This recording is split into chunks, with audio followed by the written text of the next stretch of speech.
Hello and welcome.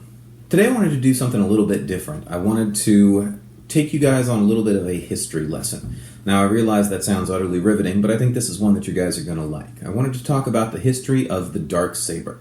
And I just so happen to have one right here. So if you guys see one of these things on Wish, this is what you get. A cheap plastic toy that has a few LEDs in it. This is like proto-NeoPixel design. But if this looks familiar, it's because you've seen this recently on The Mandalorian. If you've been watching for a little bit longer, you'll notice that you saw this on Rebels. Sabine Wren used this. It was a big plot point. You saw this in Clone Wars. If you go back a little bit further, Pre-Vizsla and House Vizsla and Darth Maul used this. But that was a lot of people's first introduction to the Darksaber, was Clone Wars. But the concept of the Darksaber goes back a little bit before that to the Force Awakens games, if we want to stick with visual media. In the Force Awakens games, you could get a saber that didn't look like that one, but it had a blade that was rather unique. It was a black blade, or a black cord blade, that diffused light around the edges. And that just captivated a lot of people's imagination, and it kicked around for a while after that. As there was a Facebook quiz at one point on what's your lightsaber color, and black was an option. So that Darksaber with the black core and the white around the outside, people were interested in that design, and so they started to try to figure out how are we going to make it. And originally the lightsaber community's response was, you can't, get over it. There's no such thing as a black lighted lightsaber. It can't be done. And so people started to get a little bit creative. The first attempts that I saw at this were people who just took a standard lightsaber blade and ran electrical tape down it. And what that did is it created a black core blade from one perspective, but if you turned it sideways, the electrical tape was above and below, and you could just see right through the thing. So it didn't really, for a simple shot with controlled variables, it worked fine. After that, I even heard about somebody who was trying to put a motorized mechanism inside a blade that had a drum that had only two sides and was going to spin, so it would kind of block out light in the middle. And I think they actually made that, but it was an impractical type of tech. So this is where our story comes in contact with Gary Ripper and Ripper blades. Because Gary Ripper was one of the first to have this idea of, well, why do we want to try to make a blade that's completely black in the middle when we can just make the middle be the absence of light? And so what he did was he started using acrylic. Now, if you guys have ever seen the signs that they use in a deli, where they write on it with the fluorescent markers and the writing glows.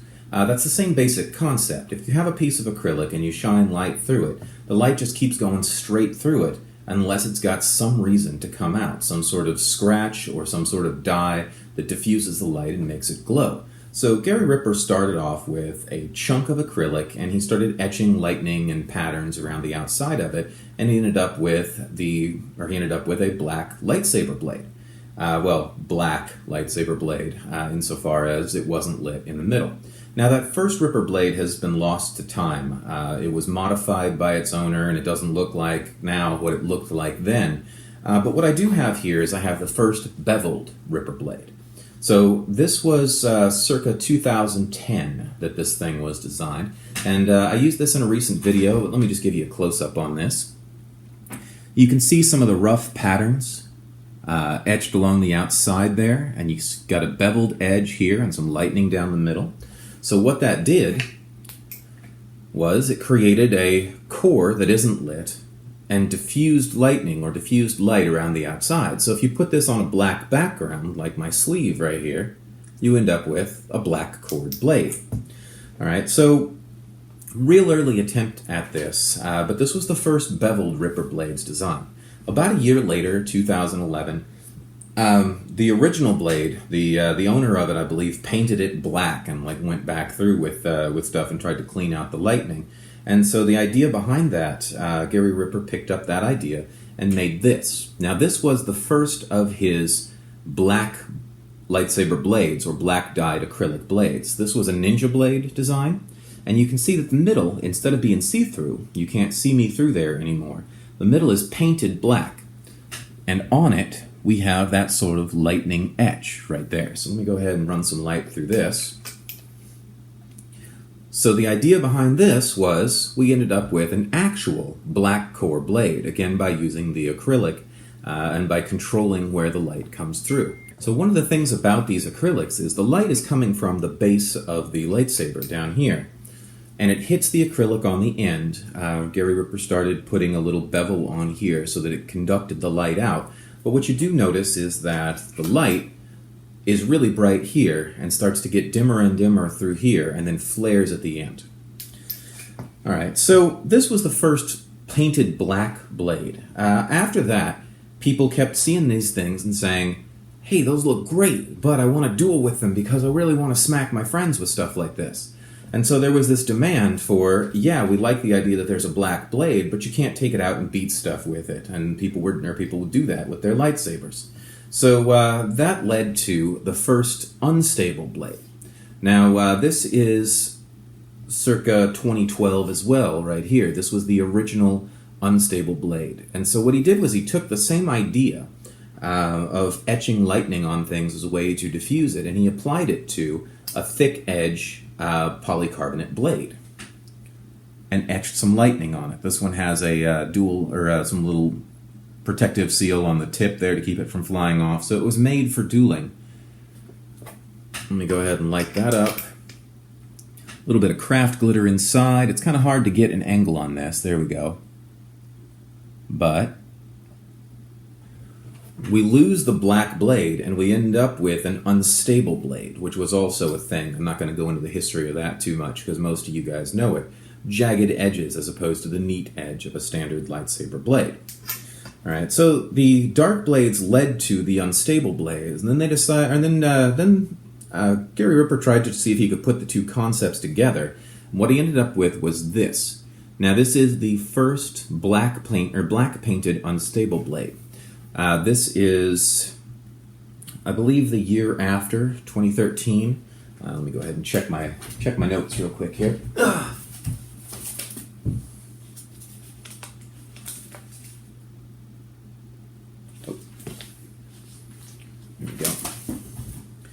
Okay, so these two were 2011. This one right here was 2012, the following year. So take this one and paint it black. And the lightning etch pattern got to be a lot more sophisticated, you'll notice. This one's just a spiral with really rough lightning.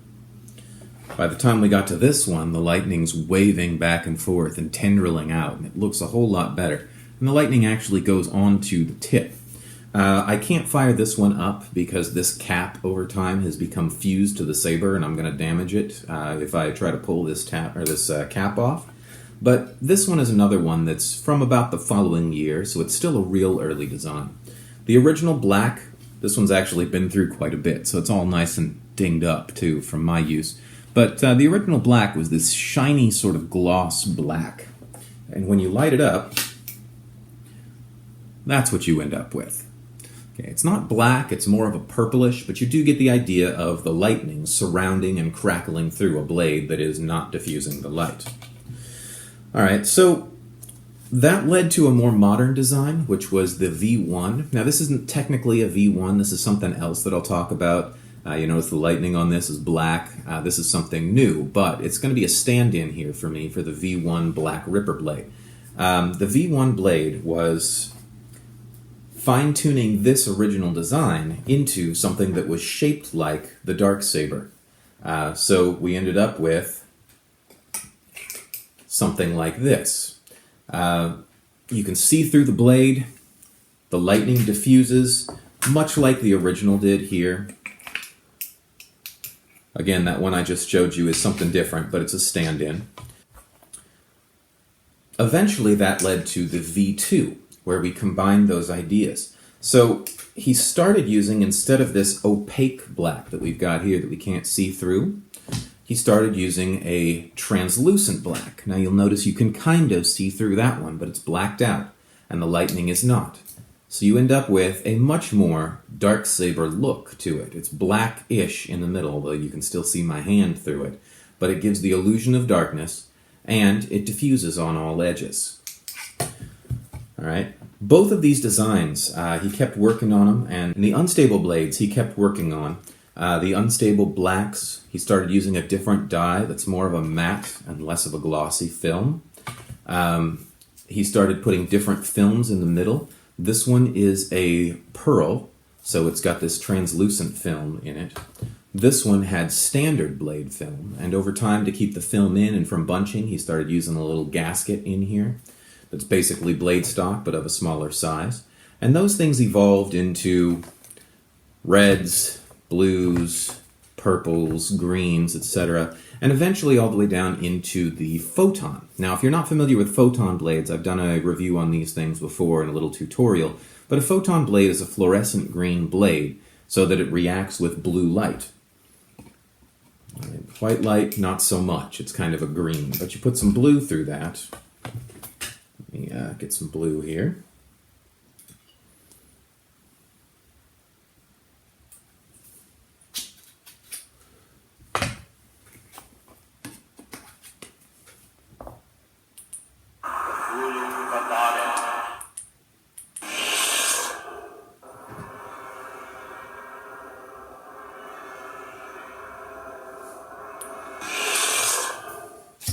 We started getting lightning that really glowed very well. So the photon blade and the black started to get a little bit more complicated, but this was sort of the evolution of the unstable, starting from humble beginnings into the black, different types of black, colors, and then into things like the photon, and this is a new crackle design that Gary Ripper has started to make that's the black blade, but it tapers off into a more standard blade stock. So while this has all been going on, they still also have been working on the Darksaber, going from a V1 to a V2 that's blackened out into a V3. Now, the V3 I've reviewed separately, but what we've ended up with here is a 3-layer blade with a solid black core, so you can't see through that.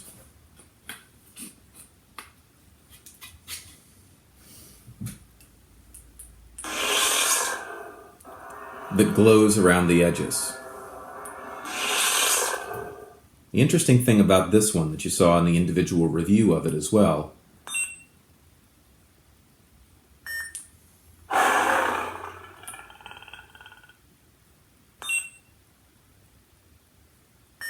switch to the right color here. For generations, my ancestors fought proudly as warriors against the Jedi.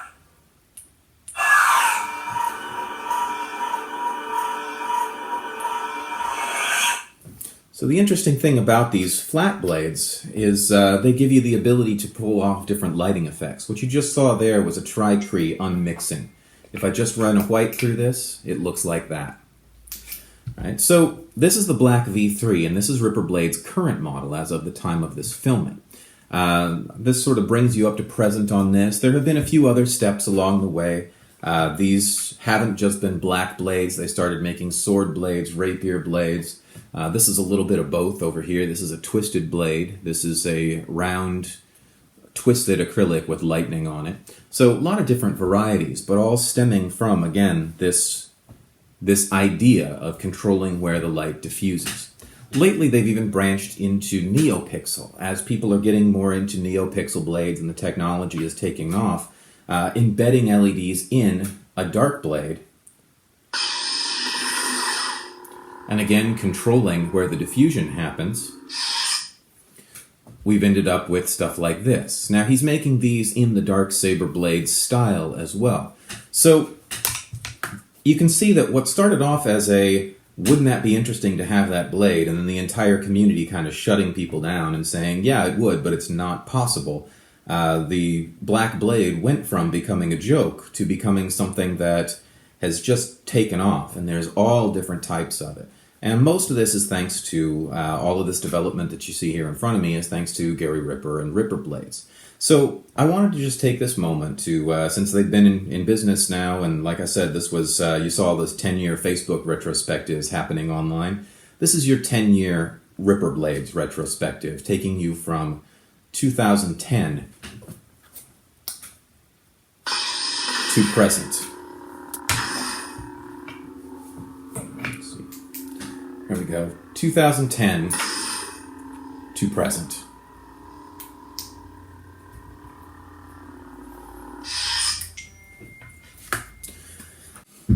And these days, there's actually a lot of people making these. Ripper sort of got the ball rolling, but these days we've got blade makers like Sacktown Steve from Sacktown Sabers.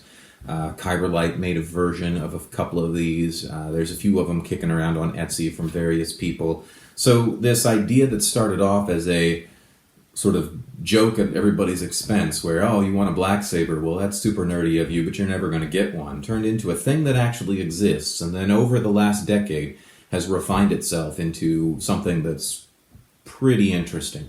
So again, history lesson, but I thought it was one that might be of interest to you guys. A lot of these sabers that you see here in front of me, if you want to know more about any of these blades, I've reviewed a lot of these before, and on anything that I haven't reviewed before, like that Crackle blade, I'm going to be reviewing fairly soon. So if you want more information or a closer look at any of these, then join me back here, and I'll see you next time.